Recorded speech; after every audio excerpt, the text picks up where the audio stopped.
Сәлеметсіздер ме? Есімім Салтанат. Менің каналыма қош келдіңіздер. Тіркелуді ұмытпаңыздар, видеоны соңына дейін қараңыздар.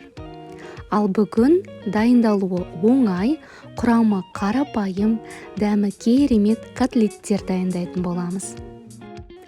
Ол үшін бізге келесі ингредиенттер қажет болады. Тартылған ет, ұсақтап туралған пияз, жұмыртқа, картоп, ақ нан бөліктері және де үкіштен өткізілген ірімшік. Ең алдымен картоптан картоп езбесін дайындап аламыз. Оны орташа етіп турап, үстіне тұз салып, су құйып, отқа қойып, дайын болғанша пісіріп аламыз.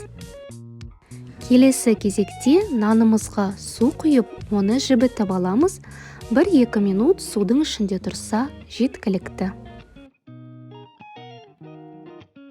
Тартылған етіміз бен ұсақтап туралған пиязымызға бір жұмыртқаны қосамыз және де нанымызды суынан сығып қосатын боламыз.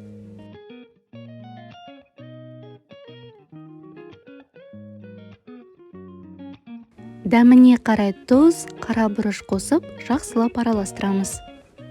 Қосымша дәмдеуіштер қоспаймын, тағамның өзінің дәмі максималды қалғаны дұрыс деп ойлаймын.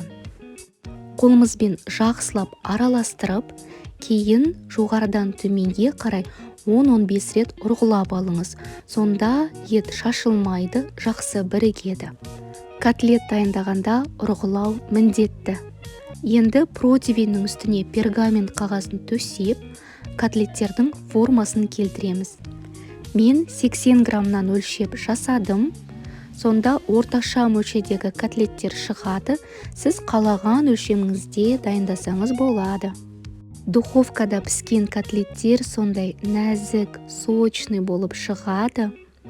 Көп жағдайда котлеттерді қуырмай осы әдіспен дайындаймын. Бұл отбасымыздың сүйіп жейтін тағамдарының бірі. Формасына келтіру оңай болу үшін қолыңызды жиі сулап отырыңыз. Мен майлылығы орташа сиыр етін қолдандым.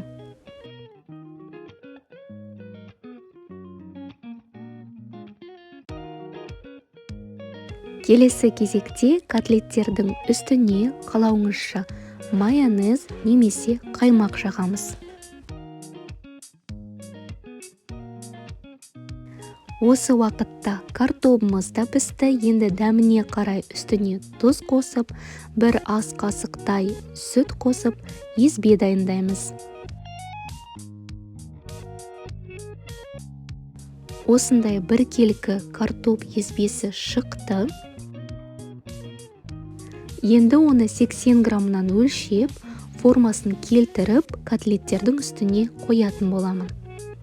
Қалауыңызша езбені азырақ немесе көбірек қолдансаңыз болады. Ет котлеттері духовкада піскен соң сәл кішірейеді.